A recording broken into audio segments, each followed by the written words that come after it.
The topic of our next session is something I think that has probably been on all of our minds, and that is what impact the conflict in Ukraine is having on agriculture markets and global food security. And to help us understand this, we have an outstanding lineup here.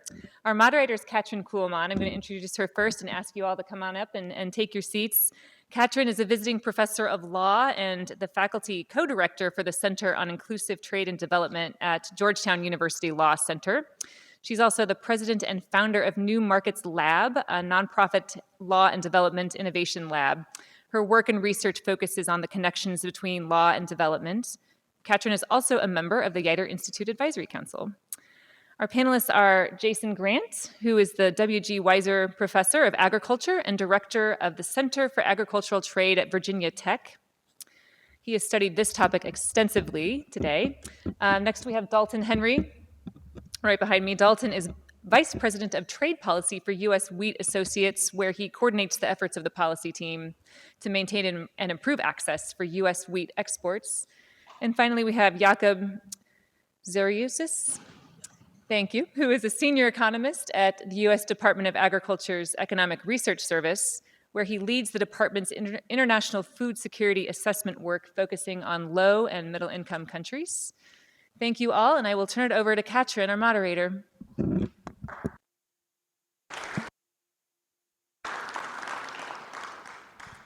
Thank you so much, Jill, and it's an absolute honor to be here. I'm also a native Nebraskan, so it's always so nice to come home.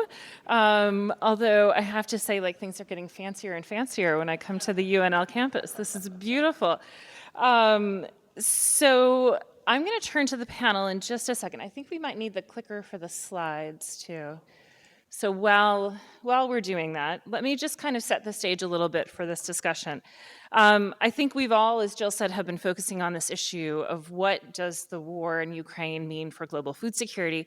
And I think for some of us, we've been asking these questions about global food security for a long time. In the past couple of years, not just the war in Ukraine, but the pandemic and so many other things coming together all at once, the increasing focus on climate change, I think really bring this topic to the center. I was reading something the other day that said food security is an issue sort of on the side of trade policy. And I thought could not disagree with that more. It's central to trade policy. We have to think about food security when we think about trade policy. And trade law. And so I was glad to hear this in Andrea's opening remarks, and I think we'll touch on a number of aspects of this today. So it strikes me that there are 4 different dimensions to the food security discussion. One of them is the market dimension. And we think about this a lot when we're thinking about the war. I think this is something where, what does this mean for global food prices? What does this mean for global food supply? We think very strongly about that economic and kind of market side. So we'll talk about that certainly a lot in this panel. I think there's also then a second dimension, which I would say is maybe diversification or production. It's a little bit different than just the pure market dimension, though. How do we move towards a different kind of discussion on this, and how do we start to think more broadly, particularly when we realize that global markets maybe can't deliver what they need to in times of crisis? I think then we also need to think about the sustainable development dimension. Food security is clearly embedded in the sustainable development goals. It's something that is really integral to sustainable development, which I think has on its own kind of a number of different dimensions. And then as a lawyer and law professor, I would be remiss if I did not say I think there's also a rules dimension to this. And there have been a lot of discussions lately over whether the global trade rules really deal adequately with food security. So I'd like us to challenge that a little bit in this panel. So with that, I'm going to turn to my amazing panelists. I think they've already been introduced. I promised them I would give them each a few minutes to set the stage themselves. So we're going to do that first, I think, starting with Jason, and then going to Dalton, and then to Yacob. And then I'll ask some questions of them, and hopefully you all will have some questions too. So with that, Jason, I turn to you. Test. All right. Wonderful. Thank you, Katrin, for that kind introduction, and to Jill and John, JC, for the invitation to speak here. This is a wonderful place. I am Jason Grant. I'm a professor at Virginia Tech, and I also direct the Center for Ag Trade there, where we focus on the global agri-food economy. I'll note here shortly, I just have just a couple of slides. Sometimes I think a picture is worth 1,000 words when you're looking at some of these trends or trying to compile some data in as close to real time as possible. I think some of the lines are being drawn both economically, geopolitically, as world leaders contemplate where is product coming from, how is it being produced. You saw the issue already with Mexico considering biotech or reconsidering that. Forced labor, right, on some of China's products. Those are so the issues of how it's being produced. How reliable is that supply chain? How stable is it? And then which economies are we going to engage in future trade or investment negotiations? Are these market-based economies, non-market-based economies? I even think, I'll let the lawyers weigh in, but I even think there's some language in there in the USMCA agreement about market versus non-market economies. So let me just start by saying that when Russia ordered its tanks across the Ukrainian border, it sent shockwaves to around the global food economy, and in particular for food, for energy, and for fertilizer in those markets. Much of Ukraine and Russia agri-food exports go to lower income countries, sort of vulnerable net food economies. And so plotted here is just a quick look at that snapshot. On the left is countries' share of wheat imports that they need for domestic utilization. That includes consumption. On the right, across the countries, is how much of that wheat is sourced from Russia or Ukraine. And so you can see across that list, Somalia, a lot of lower income countries, Nicaragua, Madagascar, Senegal, Malawi, the Congo, where they have very high dependency on wheat imports to satisfy domestic use, and a large share, over 60% on some of them, comes from Russia and Ukraine. On the other hand, you see countries like Korea and Thailand and Vietnam and Southeast Asia, where still a high dependency on the blue bars, but a lot less of it is sourced from Russia and Ukraine, and a lot from North America and South America. So let me see, how significant has been this conflict in Ukraine? And so this is just the latest data we compiled through August of 2022. Now, I put the 2019 to 2021 monthly. I left it on a calendar year basis, but you can see the seasonality. Okay, so that's the first thing I want you to note is, the peak export season of Ukraine. So this is tracing Ukraine exports to the global market. And you can see those peak following the winter wheat harvest in June, right? The August to October period is a really critical time. That's what we're in right now. On the corn side, that's a little bit later in the marketing year, and it extends into the spring months, January through April. And so what you see is a large and significant drop in those exports, particularly in corn, which was more in season compared to wheat, which is now approaching its sort of peak season.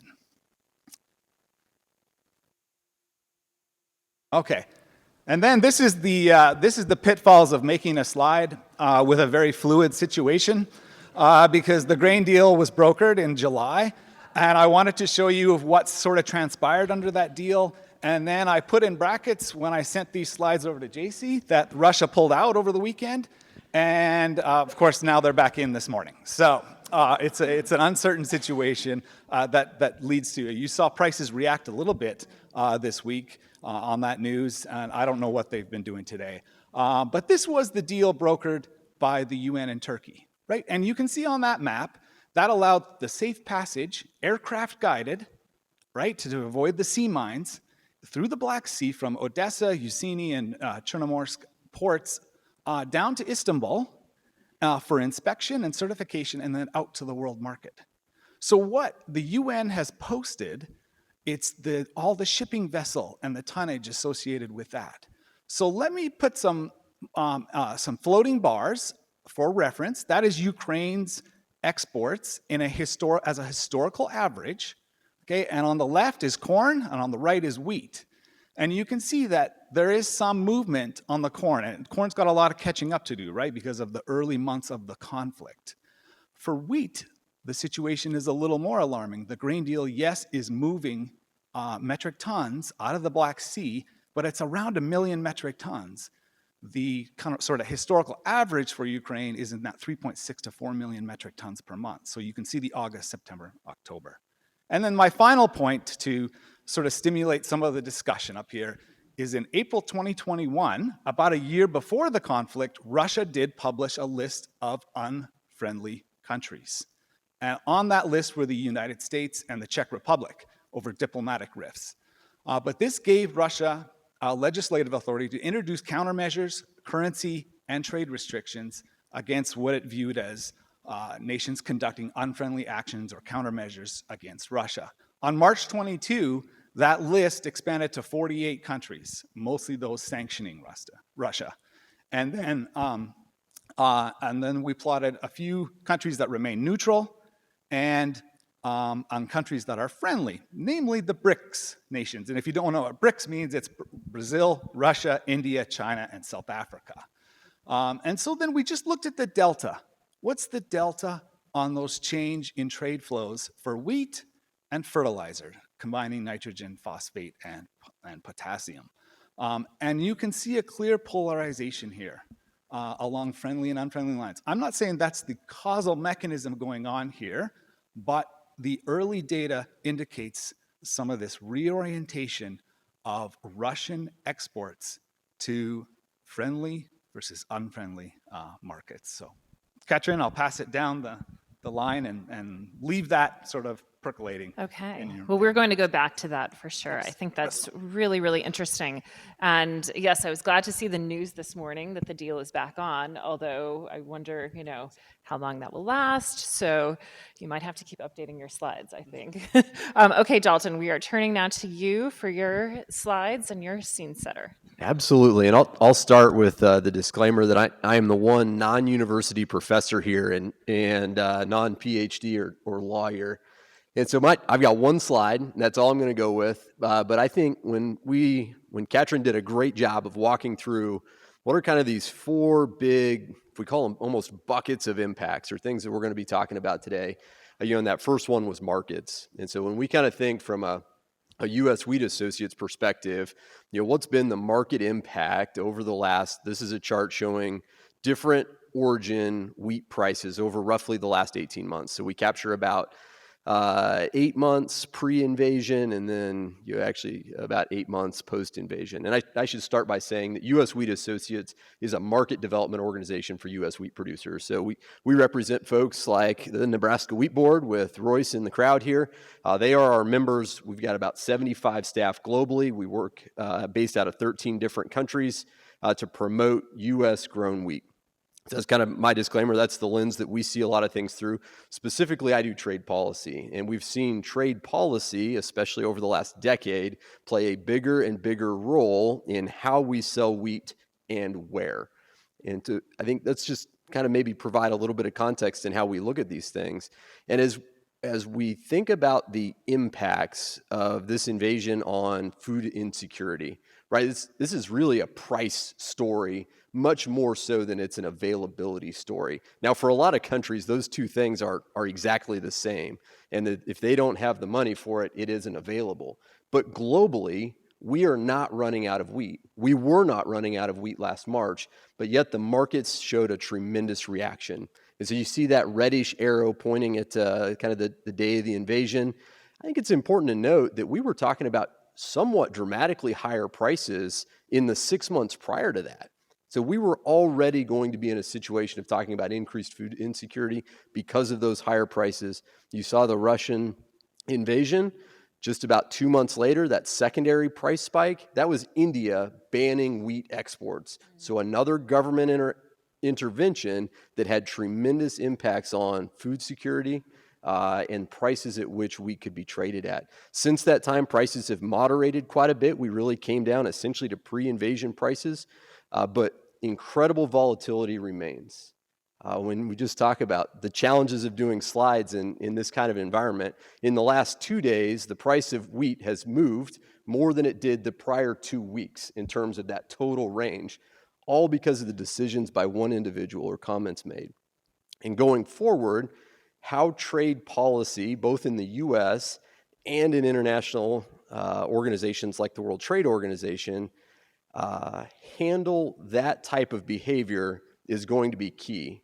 And there will be calls for additional needs for self-sufficiency and diversification. I think the reality is it's probably going to take a lot of those things, but it's also really going to matter who a country's trading partners are.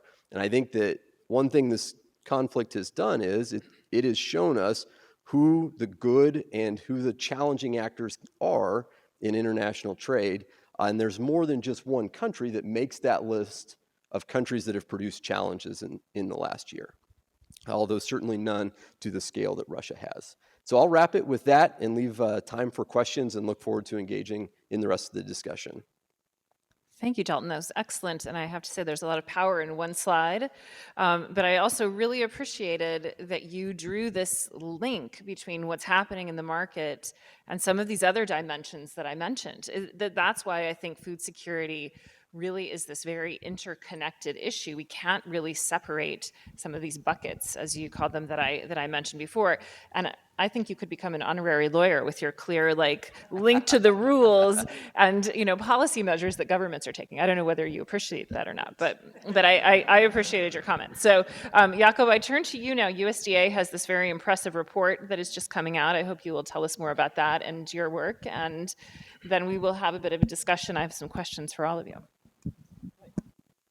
Thank you. So I work with various economists on particularly focusing on global food security and trying to model just what we have discussed right now. And particularly that report helps USDA and its stakeholders assess food security in the 77 low and middle income countries that may have faced recent or ongoing food deficits. These are across 4 regions, and we discussed the results in much detail in our report. And one of the reasons why we do that report is to understand where and how global food demand is changing, particularly when we have such events like what's happening in Ukraine right now. And we do that by particularly focusing on some of the impacts on price that Dalton just mentioned now, and also on income as well. And since the invasion of Ukraine, we've tried to model the actual impact on global food security. And what I would like to do is kind of highlight from our report that was released in last September. You can see the report there in the USDA ERS website. You can also reach out to me. I'll be glad to provide some of the details and give you a copy as well. But that's relevant to our discussion is that Dalton mentioned the price hikes starting in 2021 as well, as a result of the interaction of course, the high demand for grain and food commodities, as well as the reduced supply globally. All those affected the price for commodities. It's been going really high, and particularly, we've seen in the slide that a lot of our countries that we cover in our assessment are net food importers. And as a result, the rise in domestic prices, food commodity prices especially, also continued in 2022.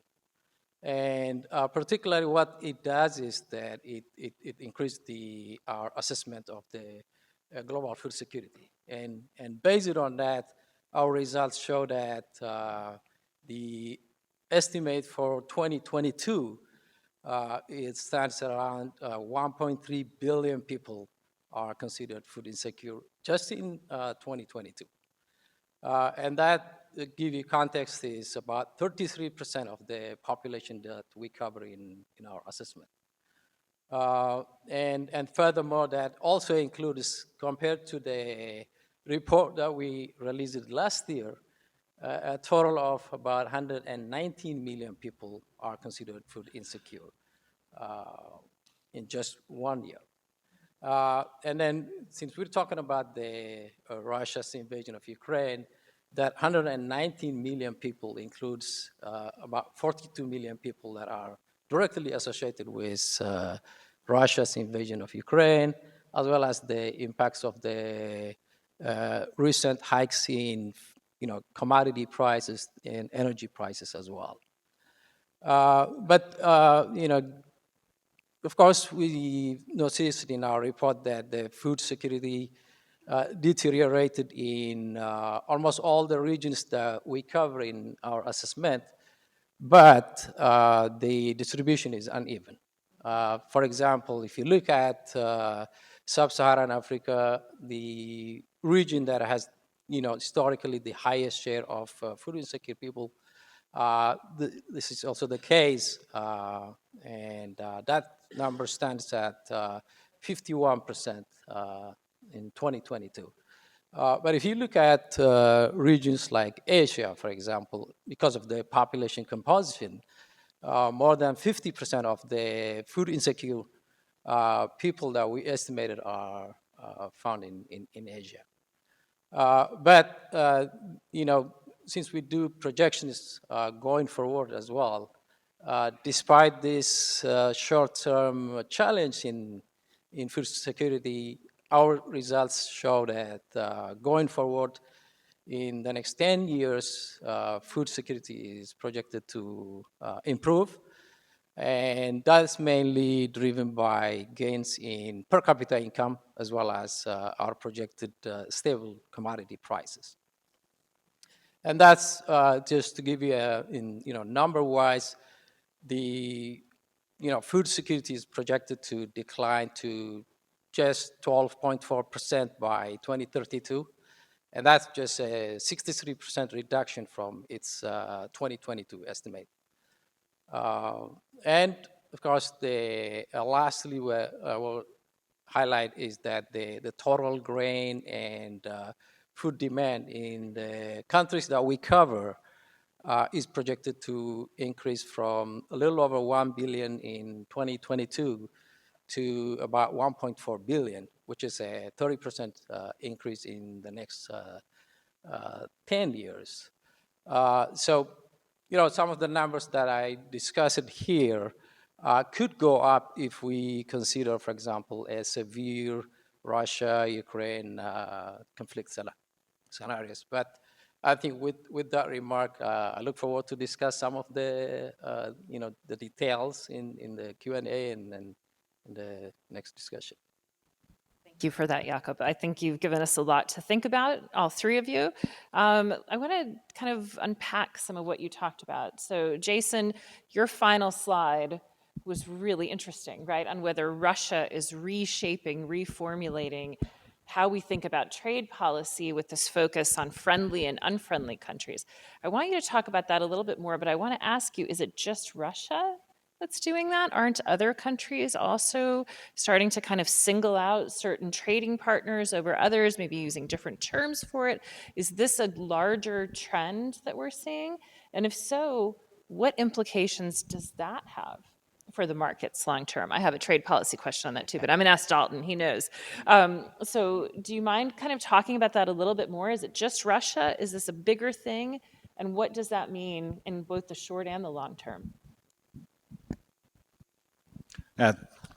Thank you, Katrin. I think it's it's something that I think a lot of countries are grappling with right now. And I think one thing maybe you didn't mention, it's the discussion in the boardrooms probably too. And I think it was stimulated a little bit from the pandemic when you realized, where is that supply chain?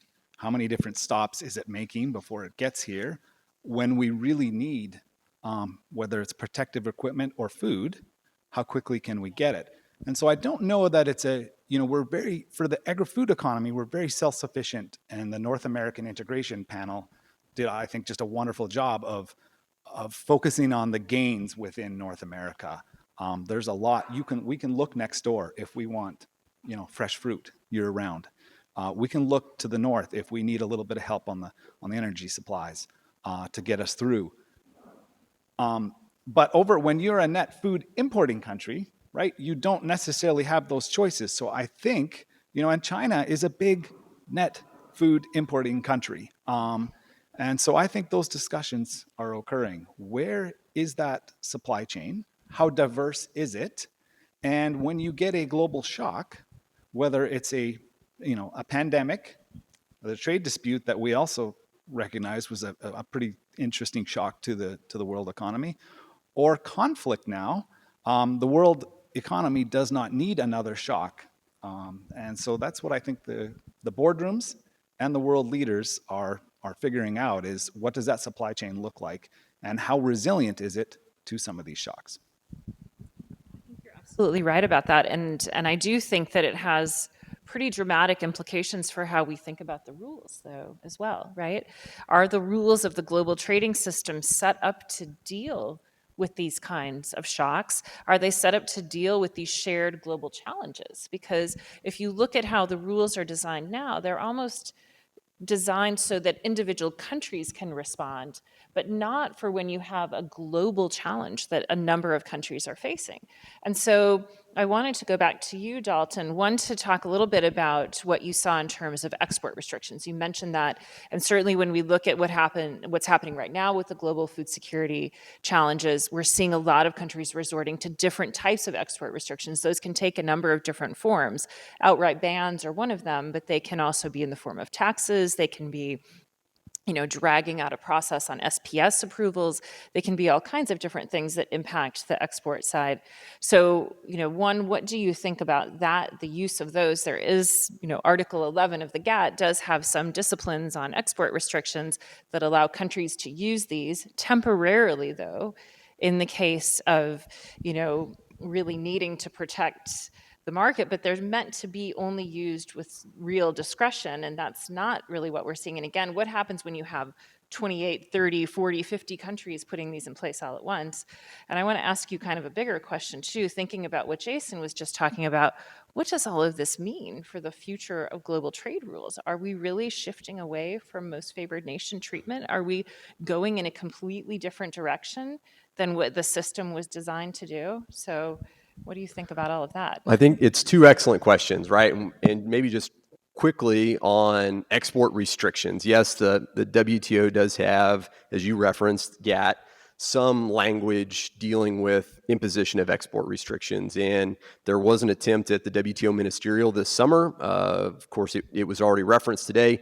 Really, the meaningful piece there being to place further limits on export restrictions specifically for World Food Program purchases. But I think if we look at the reality of global wheat trade today, there is no real effective discipline on export subsidies, or not necessarily export subsidies, export restrictions. You think, one of the most notable examples being Russia's export tax. Today, the Russian government collects $65 a metric ton when the price of Russian wheat is $350 a metric ton, give or take. They're collecting $65 just to put back in the Russian coffers, potentially inadvertently funding a war effort today. And they do that under the guise of controlling domestic prices. India, a similar situation, going from being potentially a large wheat exporter this year to banning exports altogether and creating chaos for many countries. Argentina is another example where their government is in the process of formally restricting exports. Well, what's that do for exporters? Why is it that the Argentine grain exporters support those restrictions? Because it allows them to go back and renegotiate contracts. So if you're a country that is purchased from those exporters and you think you have an agreement and a third government comes in and says, actually, we're going to need to rework that, that doesn't add to global food security. It's one of the reasons we're really thankful the U.S. Constitution prohibited us from having export taxes. It's a good step one from the U.S. perspective in us being a reliable supplier, but I don't know that that view is shared broadly. And whether or not countries could come together at the WTO around that kind of a concept, I think that's an open question. You kind of asked, is the future, or is what's happening in the conflict today and the future of trade policy, is it still going to be on a most favored nation basis and essentially apply to everybody? And I think we got a pretty clear answer from Assistant USTR Durkin this morning that the future of the WTO, if it's going to happen, is plurilaterals, right? It's these coalitions of the willing that take on an issue and move it forward. Now, we've been able to do that successfully in a couple of areas, but if we're going to do that with the big issues, MFN is going to become a real challenge because you can't put 60 countries in a room and say, all right, we'll take on this additional discipline or we'll act in this additional way, but all 160 countries get the benefits from that, whether or not they participate. And so I think most favored nation status is going to have some challenges, not the least of which is because, as Jason mentioned, this list, countries producing lists of friendly and unfriendly countries. And that's going to be sticky for trade policy to sort out in the next couple of years. Well, thank you for taking that one on. I appreciate it. Yacob, I want to turn to you with a different kind of question. So much of my work on food security has been focused in sub-Saharan Africa, for example, where I've spent a lot of time visiting farms, visiting agricultural associations, visiting with local partners. And I feel like the view there on food security is very different than sometimes the way that we talk about food security here in Nebraska or in Washington, D.C. There are a number of countries that, as you said, are and probably will remain net food importers. There are also countries, I think, that are positioned to probably enter into the supply chains more and do more to distribute food that are not able to do that for various reasons. And I think that the conflict in Ukraine really highlights just how concentrated global production, supply, distribution remains, which raises all kinds of these questions and challenges, I think, for the future of global food security and global trade's ability to respond. Can you talk a little bit about that concentration that we still see in production, in supply, and distribution, what it means? Are there opportunities for some of the lower income countries to also be part of the solution going forward? Bearing in mind that imports will always be needed, but that maybe part of what we should be building towards is a system that is a little bit more multidimensional, in order to really deliver long-term food security. Yep. So I think with the first point you made about the food security, the way we address, for a lot of these low-income and middle-income countries is based on calorie consumption per day. So normally we take the 2,100 calories per capita per day, and based on that is where we measure the prevalence of food insecurity, which is different from how we look at the food security here in the U.S., for example, which is based on experience-based food security. So with that, I think the point is that a number of the countries that we cover in our assessment, there is this specific pattern of dependence on, for example, in the Black Sea region, where this majority of the grain consumption comes from, and so that makes the food deficit really concentrated in those markets, and it's important, when you look at way forward, the balance in the optimal, kind of looking at both the domestic consumption and production as well as the trade dependence makes it clear that there's got to be some work to be done there in order to do that. But in our results, for example, you'll see that in regions like North Africa, we've seen that prices were before the invasion were increasing by 30-40%, especially for grain commodities. And on top of that, we've seen, for example, in Egypt, where historically is dependent in getting the commodities from the Black Sea region. Prices have increased up to by 20% for corn and similarly for wheat. And that, is something to reflect on this, an efficient balance between domestic production as well as the trade. But so far, that's what we've seen. Let me just follow up on that too, Yacob. The commodity space has been concentrated for decades, right? If you think of, the top producers and exporters in soybeans, you think of the U.S., Brazil, and a little bit from Argentina.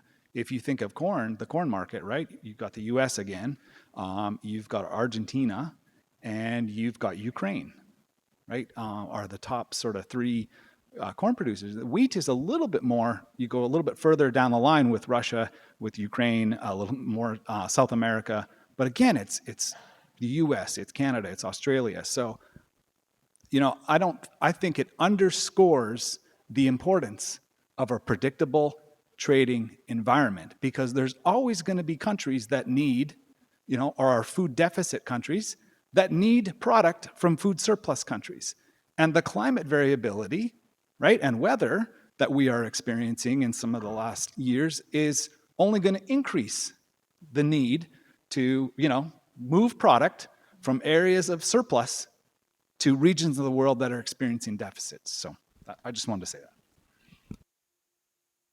Excellent, and I'm glad that you mentioned the climate dimension. In fact, that was the other question I wanted to ask all of you. So maybe I'll put it to the other panelists, and you can comment too. I think this morning when Assistant U.S. Trade Representative Durkin was giving her remarks, she said something about sustainable development. And it strikes me that, again, if we kind of think about what direction we're going in with the global trade rules, sustainable development is sort of central to that. It's embedded in the preamble to the WTO. It's something that when we agreed to this set of rules, we agreed sustainable development would be a guiding force. Some of the research I've been doing lately, though, kind of picking apart sustainable development, suggests that we have to really think about it in this very kind of interdisciplinary way, because it is about the economics, it's about a social aspect, which we haven't talked about too much, and the environmental piece, and it's also about ensuring equity both right now within generations, so making sure that every country has sort of a stake in global food security, bearing in mind what you said, that you need to have global trading systems and markets that really work to deliver food. That's central to it. But I think that it has some depth, I think, to the concept, and then ensuring that you're securing equity for the future, for other generations to come. So I just wonder what the others think about this too, this kind of environmental dimension to all of this, because when you see these crises kind of coming together, Ukraine war, the pandemic, again, signaling that we need maybe these shared global solutions to some of these things, the climate part of it has to be part of that. Are there innovations that you see, maybe here in Nebraska or elsewhere in the United States, that could be things that could be scaled perhaps elsewhere? Are there other aspects of that climate dimension that you would highlight here? How do we think about that piece going forward? So I think we've already, seen in our analysis the impact of these extreme weather events. If you look at countries like Somalia, for example, a number of, these natural issues. This last year there was this locust outbreak, and still go on the drought. All the way you go to Madagascar and other countries in Asia as well. And prices, for example, that we use in our assessment in much of South America, driving, drought, the price is really high. And all these are already having an effect in terms of what we are measuring in food insecurity. And put that together with the recent inflation and environmental shocks, everything is already evident, and we're seeing that in fact impact in the numbers as well. Yeah, so I started my career in wheat working for the Kansas Wheat Commission, right? And I went to that other school, that other land grant, just a couple hours south of here. And always wondering, especially when I thought about weather, where all of the wind that originates in Nebraska actually comes from, because it just blows straight down onto us. And so extreme weather events, just looking at the last 15 years in Kansas or Nebraska wheat production, wheat is grown in marginal environments, right? And in some of the more risky growing areas in the United States. And so I think we've had a long-term effort, more so than what maybe the general public has thought about, in terms of making adjustments specifically to deal with climate change. But climate resiliency, whether it was explicitly said, has been a cornerstone of U.S. wheat breeding programs for decades because of those oftentimes dry, arid conditions where the bulk of our U.S. wheat is grown. And so I think that those investments have been made and are continuing to do so. Wheat also maybe stands towards the front of the pack in terms of sharing intellectual property internationally. You count the number of U.S. researchers that work abroad in wheat-producing countries, or global collaborations like the Wheat Yield Initiative in CIMMYT, based in Mexico, is that could we do a better job yet of sharing those kinds of innovations? I'm sure we could. And could we use more resources there? Always. But maybe the one big step change that from a U.S. industry perspective, we're interested to see how the global community responds is that simultaneous to short wheat production in several major producers a year ago, the U.S. being one of those, and then right on the cusp of the Russian invasion, a company called Bioceres introduced a drought-tolerant wheat in Argentina. And so wheat has been one of the few major field crops without GMO technology. And so this is a little different path than maybe you typically see GM technology brought to bear. But the fact that it is drought tolerant, so it has this sustainability and carbon story and a food security story because of the opportunity to help deal with challenging weather events, all at the same time that many countries are scrambling to find new supplies or additional supplies of wheat. So it's not coming to market here in the U.S. at this time, but it is going to be interesting to see how the globe responds to that type of use of technology for that specific, sustainable, resilient production system. Dalton, that's fascinating, and I'm glad that we can kind of bring it back to resilience and the importance of research and technological exchange. I'd like to turn to all of you for questions. Oh, did you have something you wanted to I was add? going to add, in terms of that, the future program in many of the countries, not all of them, but in a number of countries, there is this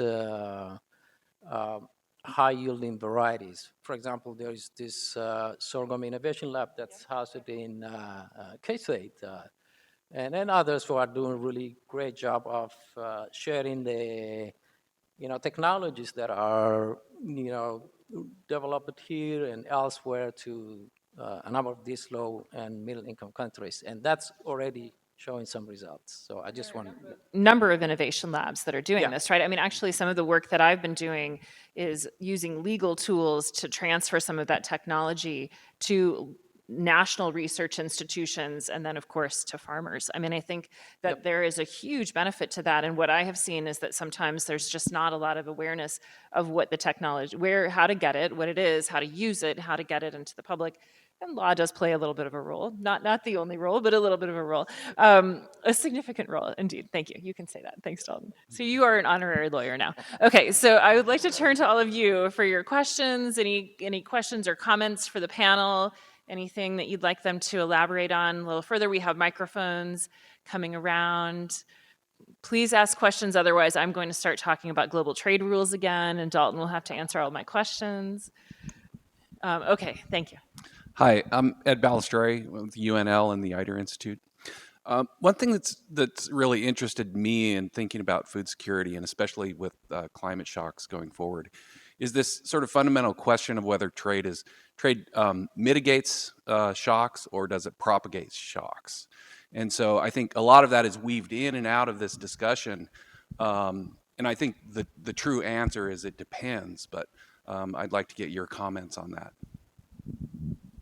I think from a wheat perspective, without a full study or analysis that comes from the ends of this panel, I've got to think that it mitigates it because wheat production is so diverse around the globe. and that when we do have the potential, as we saw a year ago, major droughts in two of the top 5 global producers, we still had ample wheat supplies. But it needs to be fungible. I think that that's one of the really unique things that we have in wheat production, and that's why trade is so important. If we think to just a few more years farther back than that, in the drought, multi-year drought, we all saw the news of the wildfires in Australia. They are an incredibly significant global exporter. Those customers had to turn elsewhere. Now, from a U.S. wheat standpoint, that we hate to wish for somebody else's misfortune, that does provide a little bit of an opportunity for us. But for those customers, it provides an opportunity to access wheat at affordable prices.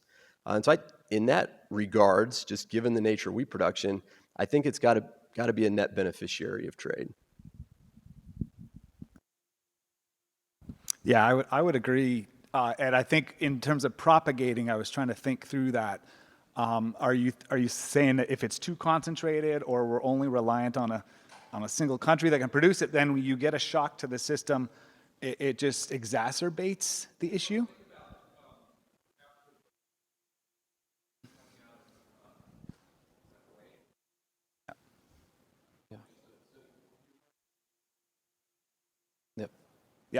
Yeah, which is why I think you heard this morning about trying to diversify that supply chain. And I agree with Dalton. I think trade is an adaptation mechanism, right?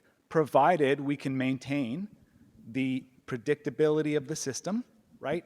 A science-based nature of technology, of food standards, because there is resistance. There are frictions, and Ed, you and I know from modeling this stuff, right? Sometimes these frictions can become real problems when you need to move product from areas of surplus to areas of deficit to help cushion the large reaction, for example, we saw when Russia poured over the border in Ukraine. So, I think if I may just add, I think you're right. You said it depends, but I think we're trying to look at how, for example, trade dependence may affect price volatility in some of these countries that we cover, and definitely you would hope that with my colleagues that somehow the price volatility would be tempered. There's efficient trade and stuff, but in the end, the answer is it depends. But hopefully that's the case. I think we're about at closing time, or lunchtime, I should say, which we never want to stand in the way of lunchtime. I didn't see any other hands, but maybe if there are other questions, we can sort of explore them during the break. And I think that your question to me kind of goes back a little bit to do we have a system that's really set up to make sure that trade is working in a way that is really ensuring that food security can happen and not acting as and I mean, I think that some of what you talked about are probably some of those, issues that come up with policies and rules and some of these other challenges. So hopefully we can continue this discussion. It seems like there has been progress, but it strikes me that there's still a lot more to be done globally and at a regional level to really explore some of this. I just want to say thank you to this panel. I thought you all had fantastic and very thought-provoking interventions and are doing some amazing research that hopefully we will all have a chance to read up on more. And I think with that, then we will close and we go to lunch, right? Thank you.